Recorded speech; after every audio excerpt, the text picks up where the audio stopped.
Vamos orar, irmãos, vamos agradecer a Deus mais uma vez por estarmos juntos, estarmos estudando a palavra de Deus, orientando as nossas vidas. Vamos orar ao Senhor. Deus querido, nós queremos, em nome de Jesus, mais uma vez agradecer ao Senhor pela bênção dessa manhã. Te agradecemos porque todo o cuidado do Senhor nós experimentamos na semana que passou. Livramentos tais que nós nem percebemos, mas houve sim, Senhor, muitos deles. O Senhor nos cuidou, o Senhor cuidou de nós de uma maneira muito especial. Agora, ó Deus, quando vamos estudar a Tua palavra, que o Senhor nos oriente, que o Senhor esteja dando-nos o discernimento, e que esta palavra seja implantada no nosso coração pelo Teu Espírito Santo, para que possamos vivenciá-la e estarmos, ó Deus, trazendo as realidades do Senhor, como propósito do Senhor para as nossas vidas, a partir desse conhecimento. Em nome de Jesus, eu te agradeço por cada pessoa aqui presente nessa manhã. Teu Espírito esteja ministrando ao coração de cada um, suprindo as necessidades individuais.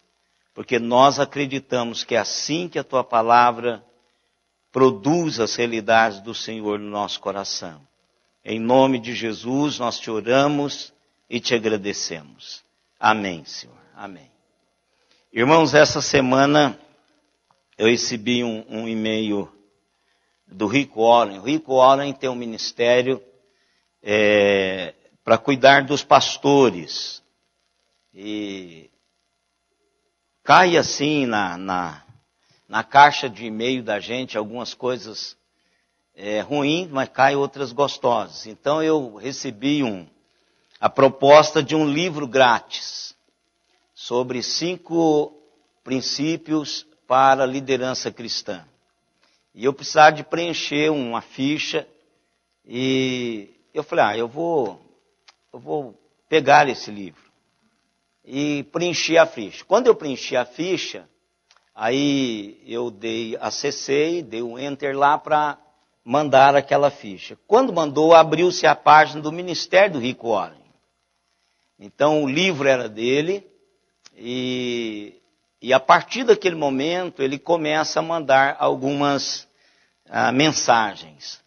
E eu não sei quantos de vocês conhecem bem o ministério e a vida do Rick Warren, mas é um irmão que Deus tem abençoado de uma maneira muito especial no mundo todo. Ele tem um ministério muito forte e é um irmão que tem atravessado momentos de profunda aflição na vida. Ele tem problemas seríssimos, problemas de saúde seríssimos. E perdeu um filho há pouco tempo. Mas ele traz assim uma realidade, uma vivência espiritual muito grande. E eu tenho sido ricamente abençoado por ele. E essa semana eu estava lendo um artigo dele que ele mandou, ele dizendo como é que o Espírito Santo trabalha e falando aos pastores. Não pense você que você é o bambambam, em outras palavras, daquilo que Deus quer falar. Você é apenas um vaso que vai abrir a boca. Mas o que Deus quer falar, Ele vai falar individualmente a cada pessoa através do seu Espírito Santo. Então é algo que a gente percebe como é que um conceito que nós já temos, já sabemos que é assim que funciona. E às vezes, quando nós vamos falar individualmente ou mesmo em público, nós achamos que é a nossa mensagem que vai ficar. Mas na verdade é o Espírito Santo de Deus que vai dar aquele start para na sua mente, no seu coração, para ouvir aquilo que Ele quer que você ouça. Então, foi muito importante a leitura dessa semana, porque os assuntos que nós estamos tratando são assuntos que de fato requer um pouco mais de discernimento espiritual para compreendê-lo. São textos difíceis de trabalharmos. Até aqui foi fácil, mas daqui para frente nós vamos ter alguns questionamentos. E é o Espírito Santo de Deus, irmãos, que vai falando ao nosso coração e vai ministrando as nossas vidas. Não tem como entendermos as coisas espirituais se não for via Espírito Santo. E a palavra de Deus ela é muito clara com relação a isso. Não se pode discernir coisas espirituais de uma perspectiva material. As coisas espirituais se discernem espiritualmente. Eu estava vendo, tem um pastor aí chamado pastor Cláudio. O jeito dele falar é muito engraçado e ele fala para casais, né? Eu não sei quantos já ouviram as palestras dele. Ele tem até uma oração do divórcio, né?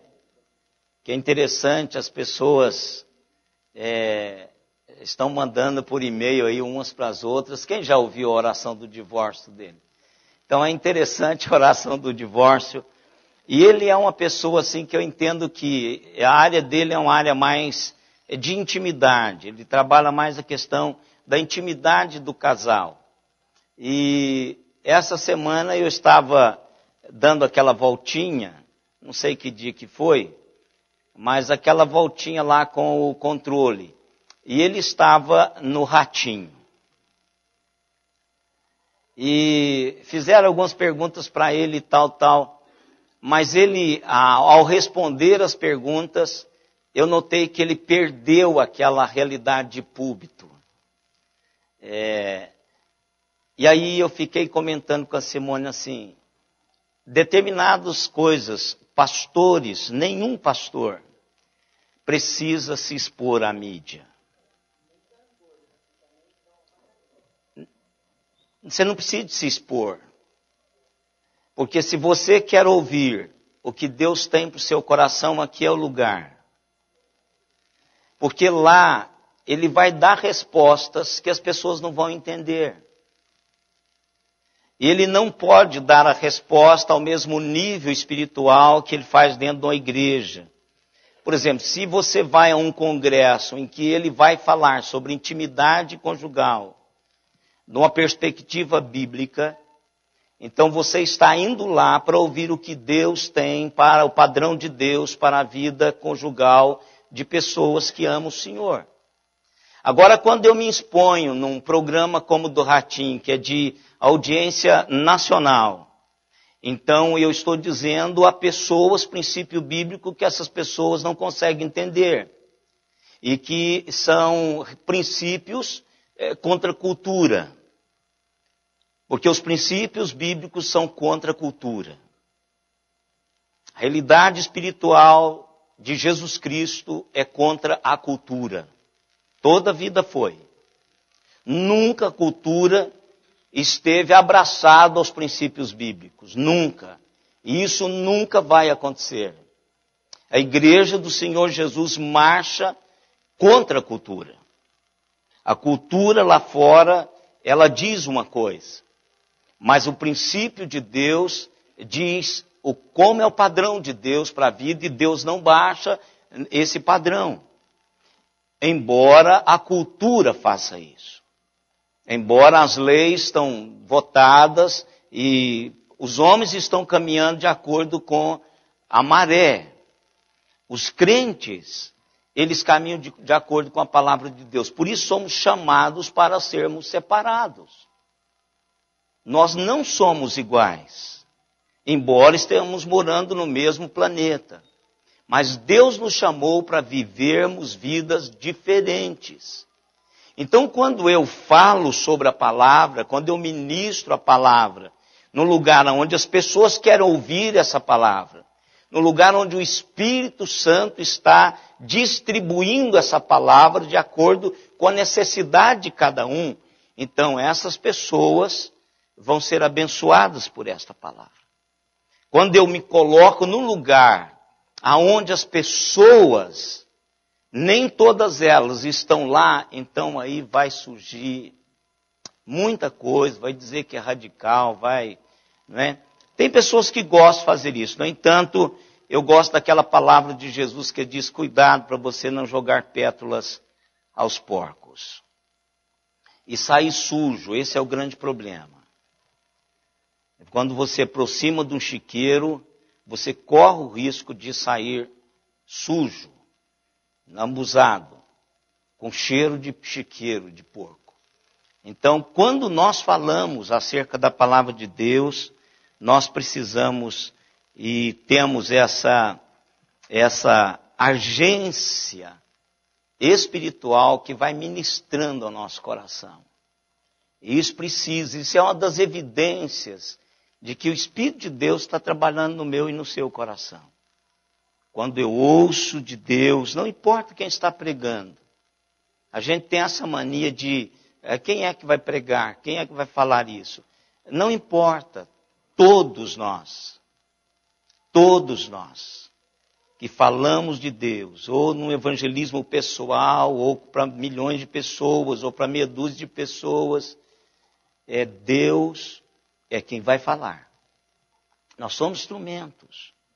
Uns nos agradam mais, outros nos agradam menos, mas a palavra de Deus, ela é dada. A mensagem, ela é transmitida. Deus fala, e fala o meu e o seu coração com leveza, sem nenhum obstáculo. E você vai entender o que Deus está dizendo.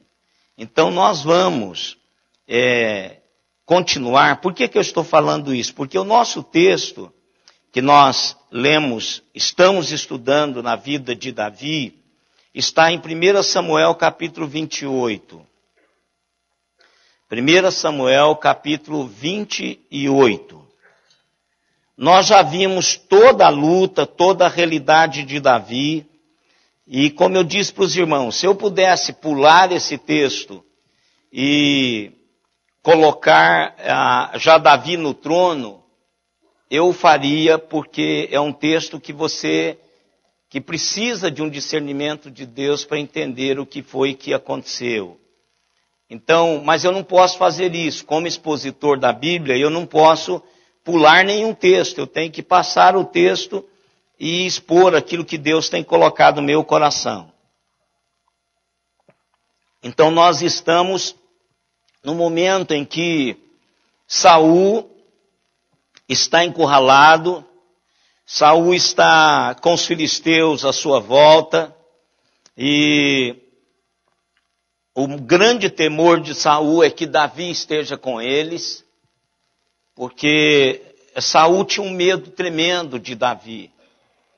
Davi não só era um grande guerreiro, um grande estrategista de guerra, mas Davi conhecia todas as fragilidades do exército de Israel.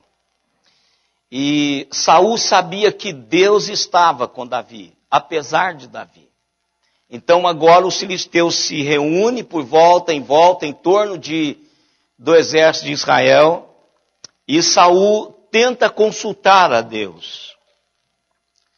Quem conhece a história de Saul viu que Saul foi muito desobediente durante a sua caminhada. Saul teve o privilégio de ser escolhido rei de Israel. Isso é um privilégio. Determinadas pessoas têm privilégios na vida que os outros não têm. Saul teve esse privilégio de sentar no trono e representar uma realidade espiritual para o povo de Israel. Não foi um cargo político. Não era um cargo político. É Deus que colocou Saul ali. Saul foi o primeiro rei de Israel. Deus governava Israel teocraticamente. Ou seja, Deus, através dos servos dele, dava as diretrizes para Israel, mas o povo queria um rei. O povo queria comparar-se às nações que estavam à volta. Então o que aconteceu? Deus escolheu a Saul. Saul era uma pessoa humilde, era um jovem que se destacava, bonito, além de ser alto, não é? Então, todo baixinho gostaria de ser 10 centímetros mais alto. Então, Saul era privilegiado, ele tinha aí uma altura que se destacava do ombro para cima das pessoas comuns de Israel. Era bonito. Outra coisa, Saul tinha a parceria com Deus. Então, um homem que está numa posição fantástica, como privilégio de Deus, um homem bonito, que dava a ele assim, se isso dá autoestima, não é? O cara olhava no espelho e dizia, puxa, eu sou o cara. Então isso ele poderia fazer qualquer coisa, e ainda com o Senhor. Então ele tinha todos os privilégios. Mas infelizmente, Saul correu atrás de um inimigo que não era um inimigo, durante 10 anos. Saul não percebeu à sua volta o que Deus queria fazer com ele, com a perspectiva de Deus para a sua vida. Saul desobedeceu descaradamente, voluntariamente, aquilo que Deus tinha dado para ele através de Samuel. Saul mandou matar muitos, mas muitos sacerdotes, consentiu na morte dos sacerdotes. Deus baniu esse homem. Deus disse para ele, olha, você está desqualificado. E uma coisa que a gente não gosta, irmãos, e às vezes a gente nem trata disso.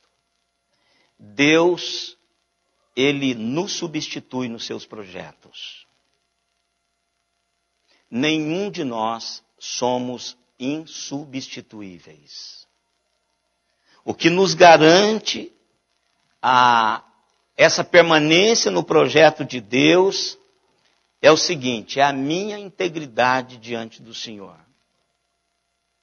Deus não pode fazer por nós e em nós aquilo que Ele quer fazer se nós não mantermos a nossa integridade. Nosso coração diante de Deus. Eu posso pecar, eu posso errar, eu posso fazer um punhado de coisas, mas o meu coração não pode sair da presença do Senhor. Eu preciso ter uma inteireza espiritual diante do Senhor.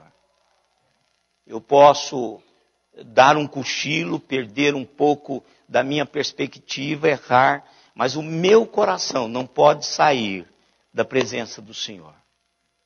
Eu tenho que ter um coração rendido completamente na presença do Senhor. E Saul não fez isso. Saul não fez isso. E aí agora ele precisa da orientação do Senhor. Alguém já disse que em tempo de desespero, precisa-se de medidas desesperosas ou desesperadoras. Então o que Saul faz? Consulta o sacerdote. Deus não fala. Não fala. Ele consulta, ele tenta sonhar com algo que Deus poderia estar dizendo para ele, Deus não fala. Ele consulta os profetas, Deus não fala. Deus estava lá, mas ele estava calado. Os reis de Israel aprenderam uma coisa interessante, irmãos. Se aproximarmos do Senhor, o Senhor se aproximará de nós. Deus disse isso claramente para os reis de Israel. Se vocês aproximarem de mim, eu me aproximarei de vocês. Se vocês se distanciarem de mim, eu distanciarei de vocês. Esse é o Deus da palavra. É um Deus que não é um fantoche na minha, na sua mão, ou na mão de qualquer outra pessoa. Deus é um Deus relacional, é um Deus pessoal. É um Deus que quer um relacionamento, uma caminhada de aliança. Acabamos de falar, a Neide acabou de falar na Páscoa. É uma aliança no sangue do Cordeiro, firmado. Então nós vamos caminhar. Saul buscou o Senhor e o Senhor não falou com ele. Não falou. E aí o que Saul faz? Nós já lemos na palavra de Deus alguns versículos, eu quero ler de novo, para a gente linkar isso. Saul faz algo que já tinha sido proibido por Deus para Israel. Consultar aos mortos. Procurar um necromante. Deus tinha proibido isso. Deus diz, não faça isso, porque no dia que fizerdes, eu visitarei vocês. Vamos ler os textos, para estarmos bem atualizados com a palavra, porque é a palavra que vai falar. Deuteronômio, capítulo 18. Deuteronômio 18.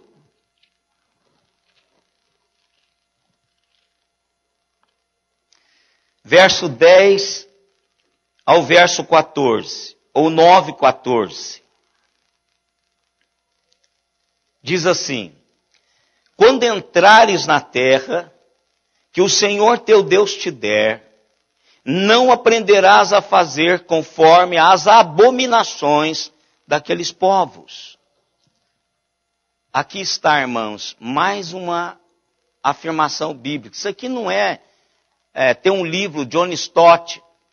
Não foi John Stott, foi Martin Lloyd Jones, que escreveu A Contracultura. Está lembrado, Marilu? Se você que lê muito Martin Lloyd Jones, ou é Martin Lloyd Jones ou é John Stott. Escreveu um livro titulado Contracultura. Eu acho que é Martin Lloyd Jones. Então, aqui está mais uma vez, não porque um teólogo escreveu, um pastor escreveu, mas o texto está dizendo aqui que a vida espiritual do povo de Deus é contracultura. Ele está dizendo assim, olha aqui, quando vocês entrarem na terra que eu estou dando para vocês, que o Senhor teu Deus te der, não aprenderás a fazer conforme as abominações daqueles povos. Ou seja, aquele povo está fazendo aquilo. Mas o povo de Deus não é para fazer isso. Isso é contra a cultura.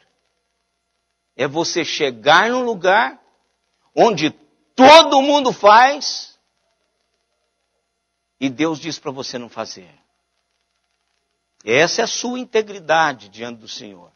Isso é aquela palavra, vocês serão o meu povo de propriedade exclusiva.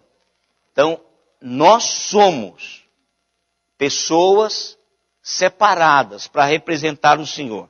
E o que ele diz no verso 10? Não se achará entre ti quem faça passar pelo fogo o seu filho ou a sua filha.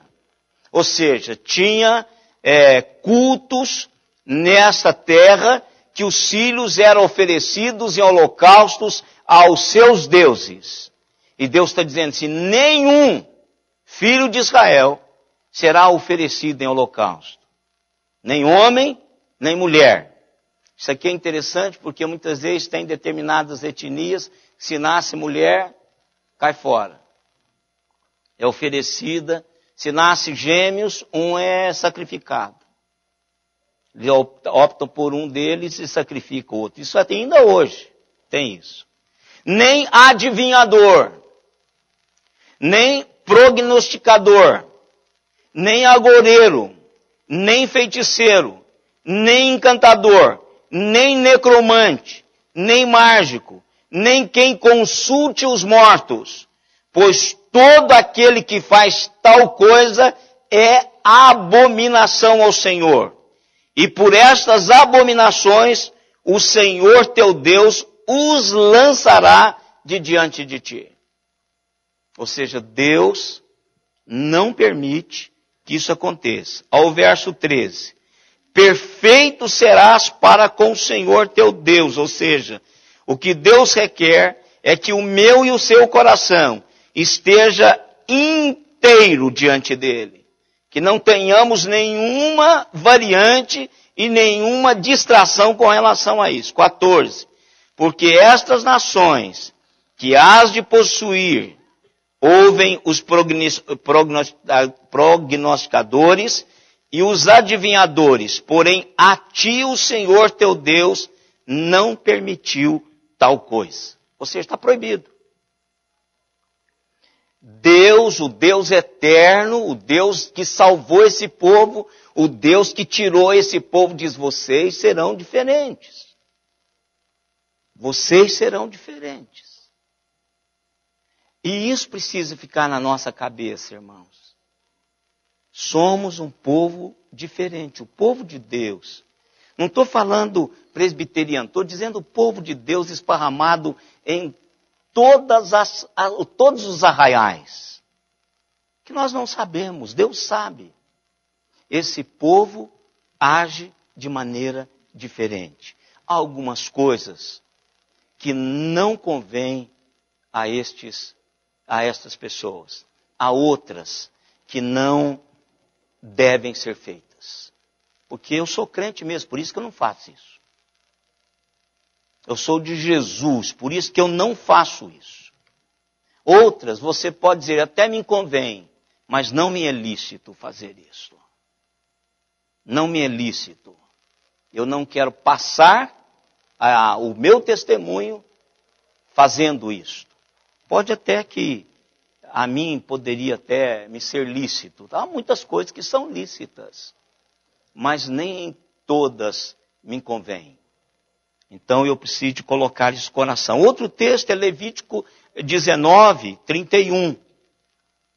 Levítico 19, 31.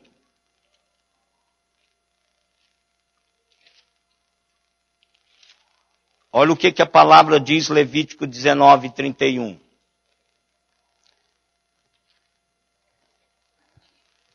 Quem achar pode ler. Não vos voltareis para os necromantes, nem para os adivinhos, não os procureis para serem contaminados por eles. Eu sou o Senhor vosso Deus. Mais uma vez ele está dizendo, além de ser abominação ao Senhor, é algo que nos contamina, ou contamina o povo de Deus. E mais uma vez Deus está dizendo assim, se há um Deus, eu sou o Deus. Eu é que sou Deus. E além de ser Deus de todo mundo, eu sou o seu Deus. Eu sou o seu Deus. Deus é Deus, irmãos, independentemente de que inclinação espiritual, de que caminho se toma o ser humano. Deus é Deus, independentemente disso. Agora, Deus é meu e seu Deus. Aí muda. Olha, vocês vão fazer isso porque eu sou o seu Deus. Eu lhe remi, eu lhe comprei. Nós temos aliança para fazer isso. Outro texto, só passar para o capítulo seguinte, que é o capítulo 20 de Levítico, verso 6. Quando alguém se virar para os necromantes e feiticeiros, para se prostituir com eles, eu me voltarei contra ele e o eliminarei do meio do seu povo. O que está dizendo aqui, irmãos? Agora é uma prostituição espiritual. Não é que a mulher necromante, que o homem vai lá e deita com ela. Não é isso. Ele não está falando desse tipo de prostituição. Não é uma profetisa cultual, aliás, não é uma prostituta cultual. Ou um prostituto cultual. O que Deus está dizendo é o seguinte, quando mistura essa realidade, há uma prostituição. Vocês estão casados comigo. Em outras palavras, é isso que ele está dizendo. Vocês são meus. E quando inclina-se para algo que não é determinado por mim, é permitido por mim, então há uma prostituição. E aqui, irmãos, tem algo pesado. Lá atrás ele está dizendo que virá sobre estas pessoas. Aqui ele diz que vai se arremeter contra a pessoa que fizer isso. Ou seja, tanto vai pagar aquele que faz, quanto o que fez, o que corre atrás desse negócio. Verso 27. Olha lá. O homem ou mulher que sejam necromantes, ou sejam feiticeiros, serão mortos, serão apedrejados, o seu sangue cairá sobre eles. Penalidade de morte. Claro que, como eu disse no domingo retrasado, claro que Deus não faz isso hoje mais. Eu acho até que se ele fizesse, e quem sou eu para dizer isso? E se eu disser isso, eu estou indo contra a proposta de Deus. Mas eu tenho a impressão, se Deus começasse a matar alguns de nós, a fulminar-nos, a começar pelos pastores, eu acho que os outros iriam pôr a barba de molho. Iriam começar a ter uma vida mais íntegra diante do Senhor. Não haveria tanto mercadejamento da palavra de Deus. Não haveria tantas pessoas sem caráter, dizendo-se servos de Deus. Mas nós estamos num período de graça. A morte é outra. E o pior é que eu não sei qual que é o pior.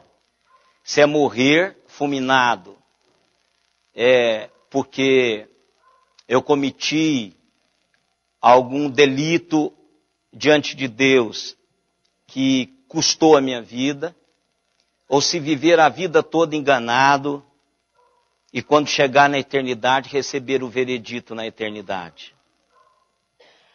Eu não sei qual que é pior. Ser fulminado agora, ou viver achando que estou indo certo, que estou fazendo a coisa certa, tapeando as pessoas. E quando chegar naquele último dia, Jesus vai dizer assim: quem é você? Aí a pessoa vai dizer assim: eu sou eu sou pastor da Igreja Presbiteriana Central de Araraquara. Em teu nome, preguei em teu nome várias vezes, expeli demônios em teu nome. Curei várias pessoas em teu nome. Eu preguei em teu nome, eu esperneei em teu nome, eu gritei em teu nome, eu dei a minha vida para o Senhor. Eu imagino que ele vai franzindo a testa. Aí ele diz assim: eu não me lembro de você. Eu não sei quem você é. Apartai-vos de mim. Então eu não sei qual que é o pior. Porque isso vai acontecer. Está exatamente na porção profética da parousia. Quando Jesus voltar, isso vai acontecer. Não é uma historinha que ele deixou aqui para meter medo na gente. Isso vai acontecer. Então, às vezes, a gente vai levando, e eu tenho dito isso aqui nos 10 mandamentos, nós chegamos até onde chegamos, espiritualmente, o mundo todo, porque nós estamos, irmãos, como crentes do Senhor Jesus Cristo, nós estamos negligenciando não só o estilo de vida de Deus, quanto também pregar a palavra como deve ser pregada. Nós estamos correndo da raia. Nós estamos preferindo sermos populares do que sermos crentes. Nós estamos preferindo ter megas igrejas do que ter igrejas consagradas e transformadas pelo sangue do Cordeiro. Porque não são as megas igrejas, irmãos, que vão transformar o mundo. Nós nunca tivemos um número tão alto como nós temos de presbiterianos no Brasil. Nós nunca tivemos um número tão alto de evangélicos no Brasil. Mas nós nunca tivemos tanta vergonha, nos palidecemos de tal maneira, enquanto nós estamos palidecendo hoje de vergonha de quem diz que é crente. Então nós estamos, parte do que está acontecendo, parte do que nós estamos enfrentando, é porque nós não estamos vivendo dignamente daquilo que nós recebemos. Nós estamos negociando princípios inegociáveis. Nós estamos deixando de pregar aquilo que precisa pregar. Então, por isso que está assim. E o que acontece com Saul? Saul agora vai atrás, procura saber. Olha lá o verso que nós paramos domingo passado, ou domingo retrasado. Então Saul diz que consultou o Senhor, ao verso 6, do capítulo 28 de Samuel. Consultou ao Senhor, porém o Senhor não lhe respondeu, nem por sonhos, nem por Urim, que é o sacerdote, nem por profetas. Então disse Saul aos seus servos: apontai-me uma mulher que seja médium, para que me encontre com ela e a consulte. Disseram-lhe os seus servos: há uma mulher em Endor que é médium. Saul disfarçou-se, vestiu outras roupas, e se foi, e com ele 2 homens, e de noite chegaram a mulher e lhe disse: peço-te que me adivinhes pela necromancia e me faça saber aquele que eu te disser. Hein? Eu te disser. Subir. Me faça subir aquele que eu te disser. Então veja. Primeiro, Saul deveria ter destruído todos. Nós já falamos isso aqui. Obedecer a Deus, irmãos, pela metade é mesma coisa de desobedecer. É desobediência. Nunca deixa para trás. Nunca deixa para trás. Se você quiser se livrar da pornografia, destrua tudo que possa levar você à pornografia. Se você quiser desfazer-se da droga, destrua tudo que possa levar você à droga.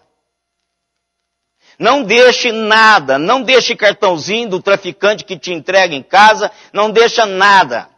Se você quer se livrar de um caso extramatrimonial, suma do lugar, nunca mais apareça lá, suma. Suma do lugar. Mude do lugar. Nunca mais olhe para essa pessoa. E diga que não vai fazer isso mais. Porque a Bíblia diz o seguinte: aquele que confessa e deixa alcança misericórdia. Então, quando Deus dá a palavra para fazer uma coisa, faça por completo. Não deixa para trás. Não deixa o caminho para você voltar. Porque nós somos tendenciosos, irmãos. Às vezes nós não estamos confortáveis num determinado caminho. Se tiver marcha, a gente volta. Quando é que você, homem, começa a cogitar na possibilidade de um relacionamento extraconjugal? Quando é que isso acontece com você? Quando o seu relacionamento com a sua esposa não está legal. E se você não tiver um coração ligado a ela, está à disposição em qualquer esquina para você fazer isso. Quando nós não estamos contentes, irmãos, se deixarmos um caminho de volta, a gente volta. Não deixa.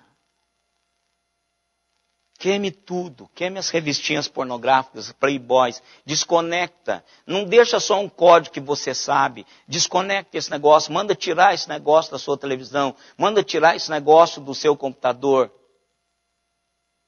Não fique até tarde, sozinho no computador, se você tem esse problema. Destrua, obedeça totalmente. Porque se Saul tivesse obedecido totalmente, qual seria a resposta? Se vira com Deus que te colocou aí, porque não há nenhum médio, nenhuma média na redondeza. O Senhor mandou matar todas. E as que não foram mortas regeneraram, não fizeram mais, que é o caso dessa. Prometeram que nunca mais iria fazer isso. Puseram fogo no que tinha que fazer. E nunca mais fizeram. Gente, como isso teria mudado a história. Talvez ele tivesse morrido como morreu. Mas tivesse morrido diferente. Talvez o meu e o seu estudo hoje de manhã teria sido muito mais fácil. Muito mais fácil de entender esse processo. Se a resposta tivesse sido assim, não tem ninguém para fazer isso no seu reino. Porque você cumpriu Deuteronômio e cumpriu Levítico. Não tem ninguém aqui que faça isso. Irmão, vocês já imaginaram quando o viciado em droga procurasse droga e não tivesse ninguém para vender? Você já imaginou que as roubaltos, que são as autopeças de peças roubadas, que as roubaltos não teriam suas portas abertas se a população não comprasse peças roubadas? O ladrão não tinha para quem vender. Então logo ele não roubava. Vou roubar por quê? Tem alguns carros que ninguém rouba. Porque não tem mercado de peça usada. Então, não tem. Então, se não tem, então vou... aquela palavra, olha, você se vira com teu Deus. Você não quer falar, meta, tira, tem um processo. Rasga a sua roupa, raspa a sua cabeça e meta a cara no pó, na cinza, até que ele lhe responda. Em vez de você pegar à noite e ir atrás de uma médium, meta a cara no pó, porque Deus disse que era assim, que ele estaria lá. E ele estava lá. E às vezes Deus está lá, mas o que Deus quer é um quebrantamento meu e seu. É que obedeçamos a palavra dele mesmo. Em situações em que a gente não tem saída. É nessa situação que Deus quer que a gente seja íntegro diante dele.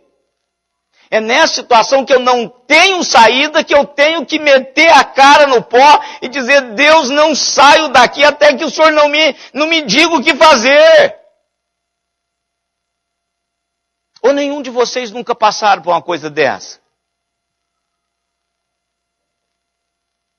Que você não sabe o que fazer, que você não tem quem lhe dá resposta. Principalmente quando o peso é só sobre você e o que decidir você vai levar um monte de gente com você. Então é meter a cara no pó e dizer e clamar a Deus. Deus, tu és o meu Deus. A tua palavra, olha a palavra. O Senhor diz que me orientaria, eu sei que eu pequei, eu sei que vá lá, quebrante o seu coração. Deus não rejeita um coração quebrantado e humilde. Deus não rejeita, a palavra diz assim. Mas ele deixou uma para trás. E o pior, irmãos, todo mundo sabia que ela era. Os soldados de Israel sabiam até o endereço dela. Isso não parece um negócio assim com o que nós vivemos hoje? O caminhão é roubado. Você recebe um telefonema da pessoa que deveria ter guardado o seu caminhão e diz assim, eu sei onde o seu caminhão está. Agora eu preciso receber tanto. Parece que não é a mesma coisa.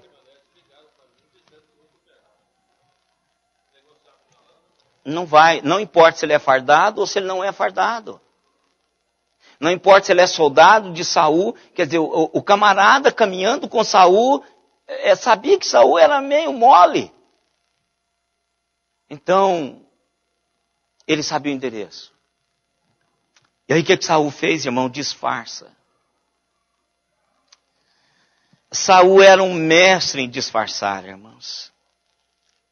Saul vestiu roupa diferente.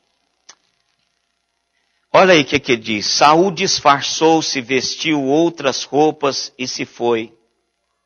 E ainda levou 2 pessoas. Foi de noite. E chegaram a mulher. E disse para ela assim, eu preciso que você me adivinhes. Ou seja, que você consulta um morto. Sabe o que é essa primícia aí de Saul, irmãos? É aquela assim, se Samuel tivesse aqui, eu teria uma palavra de Deus. Porque Deus sempre falava com Samuel. Esse é o grande problema meu e seu. Nós preferimos, irmãos, elegermos alguém que tem a palavra de Deus e falar com ele, achar que ele detém essa presença de Deus, ao invés de irmos e falarmos com o próprio Deus. Mas isso é uma cultura. Isso é a cultura brasileira. De intermediários. De querermos que sempre alguém fale por nós. De consultar alguém para fazer alguma coisa por nós espiritualmente. Quando Jesus Cristo morreu, o véu do templo rasgou-se de alto a baixo. Isso tem um significado, foi Deus que fez isso. Significa que a avenida da presença de Deus agora não tem um lugar santo do santo mais. Agora em todo lugar que Deus está é um lugar santo. E qualquer um em Cristo Jesus tem acesso a esse Deus. Ninguém precisa de intermediário. Ninguém precisa de intermediário. O único intermediário que eu preciso é Jesus Cristo. Porque é através dele é que ousadamente, como diz o escritor de Hebreus, eu me aproximo diante do Senhor. Então abriu-se a porta. Não precisa de intermediário. Em vez de Saul consultar a Deus, Saul vai consultar o morto, que é Samuel. Vamos mais. Verso 9. Respondeu-lhe a mulher, bem sabes o que fez Saul, como eliminou da terra os médiuns e os adivinhos, porque pôs-me arma cilada à minha vida para me matares.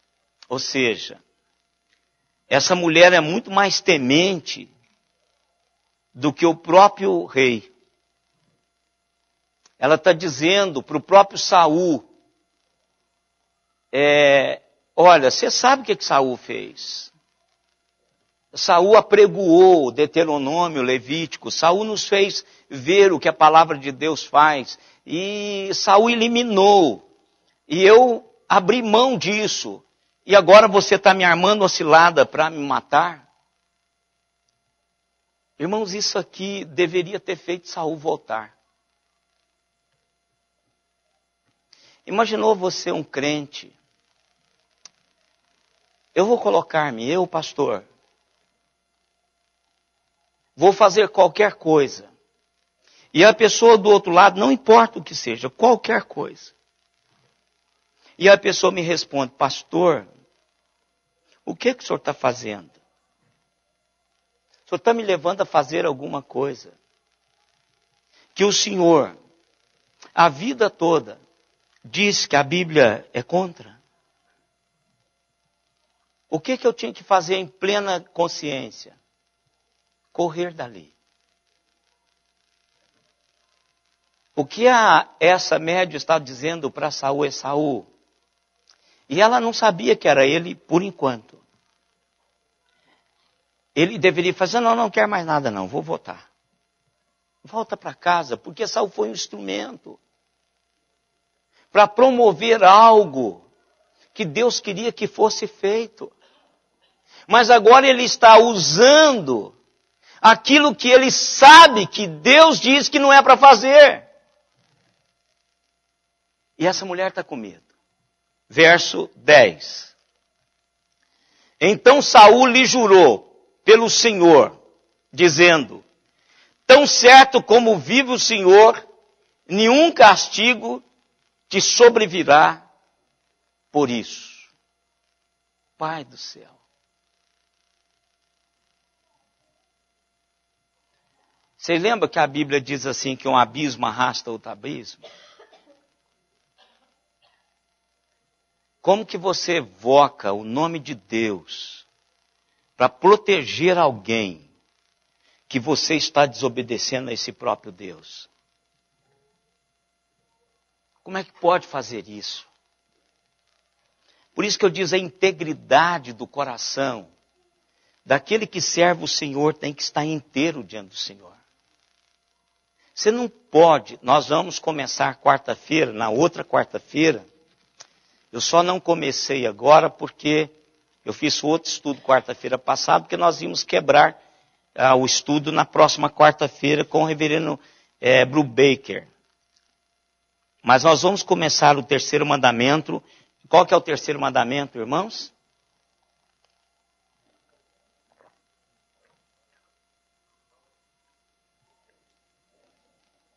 Qual que é o terceiro, sem olhar na Bíblia? Hein? Terceiro. Não abre, não pode abrir, de cabeça. Cadê as crianças? Olha que a criança subir aqui, eu vou perguntar o terceiro mandamento. É só dizer. Hein? Não tomarás o nome do teu Deus em vão. Tem que repetir um por um mesmo. Isso aí mesmo, porque... Não tomarás o nome do Senhor teu Deus em vão. Quarta-feira na outra quarta-feira nós vamos começar isso aqui. E às vezes, irmãos, a gente não sabe o que é isso e a gente está tomando o nome de Deus em vão todo dia. Essa aqui é uma delas. É mais um pecado sobre a cabeça de Saul. Jurando em nome de Deus algo que ele estava fazendo errado. Ele estava travestindo uma desobediência de religiosidade. Ele cansou de fazer isso. Vocês lembram lá quando era para ele matar boi, vaca, tudo que Deus mandou? É Gog, né? Os amalequitas, ele era para fazer tudo, aí ele deixou o boi mais gordo, aquilo, e quando Samuel veio e o confrontou, o que ele disse? Samuel, isso aqui, meu irmão, eu deixei para você fazer um sacrifício a Deus com esse gado gordo. Esse gado gordo aí é para o Senhor. Aí o que Samuel disse, irmãos? Aquele versículo que é um dos Obadias. Cadê? Não achei até hoje todos. Mas é porque está eu não lembro todos. Esse é um deles. Só vai anotando quando eu vou falando, e aí a senhora vai completar os 14. Dos Obadias, os 14 versículos.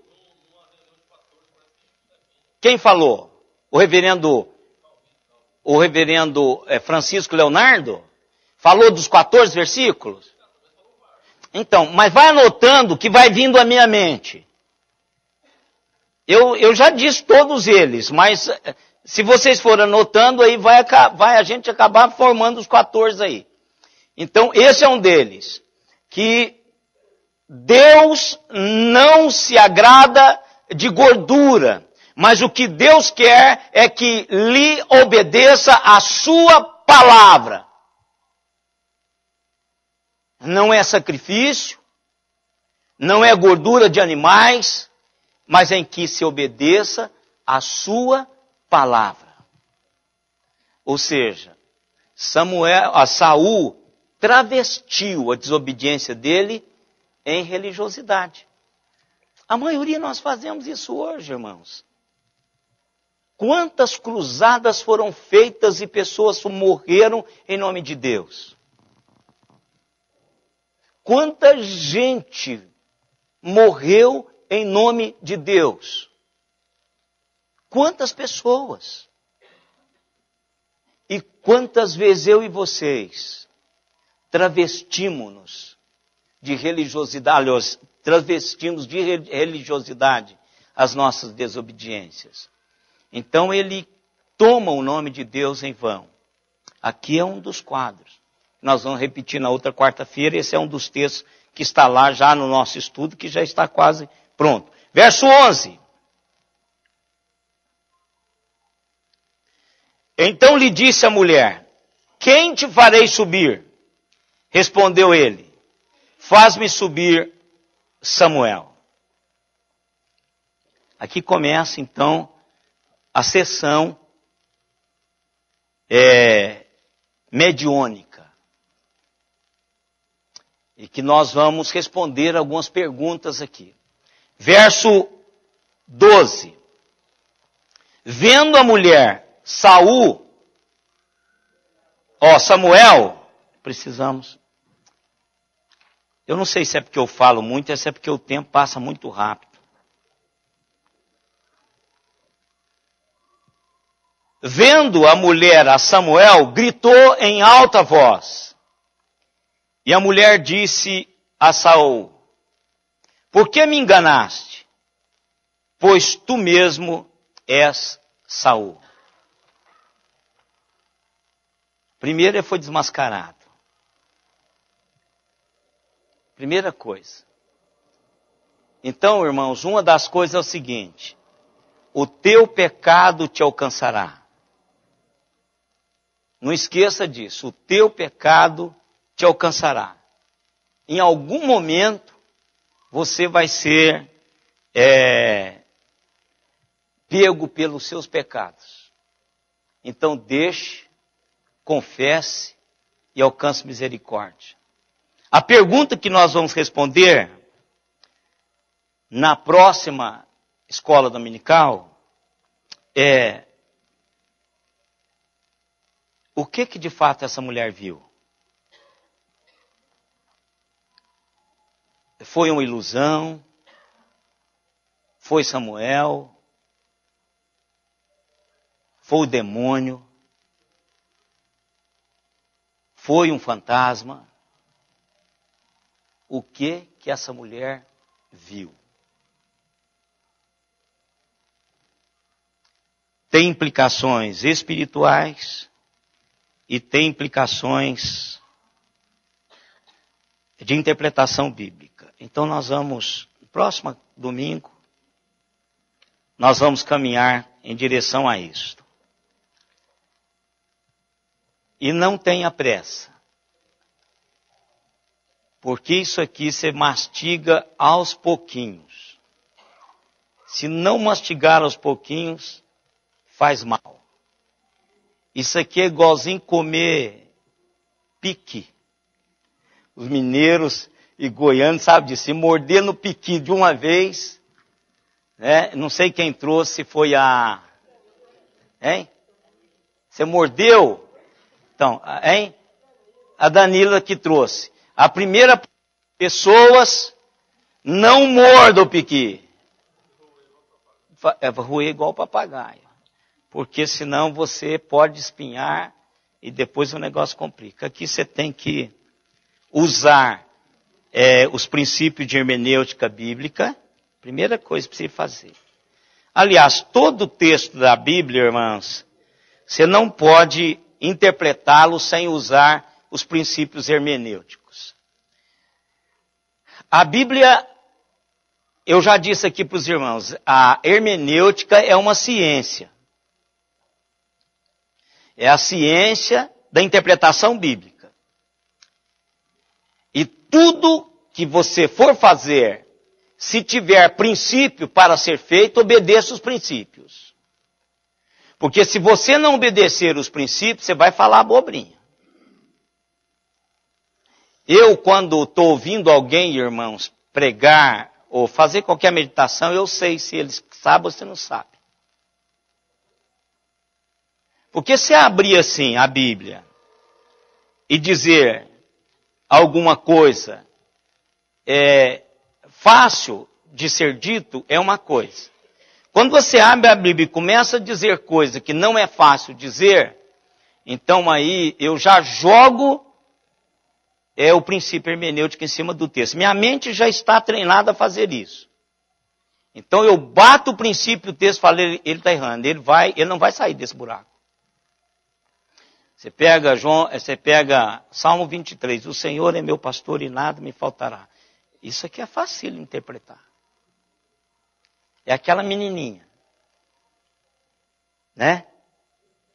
Quem quer citar o Salmo 23? Aí saiu aquele toquinho de lá dizendo que queria citar. Veio na frente e dizia, o Senhor é meu pastor e eu não preciso de mais nada. Foi sentar. Gente, é o Salmo 23 ou não é? Claro que é. Claro que é. Então até a menininha não precisa de...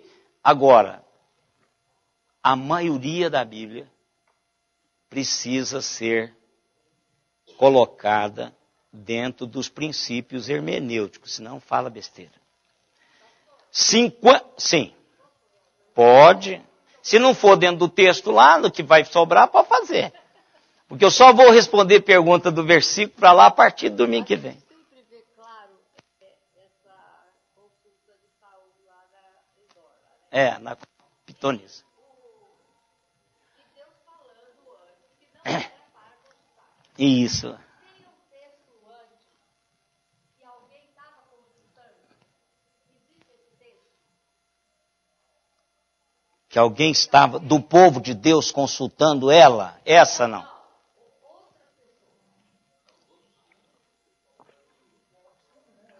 Não, é cultura. Não estou entendendo.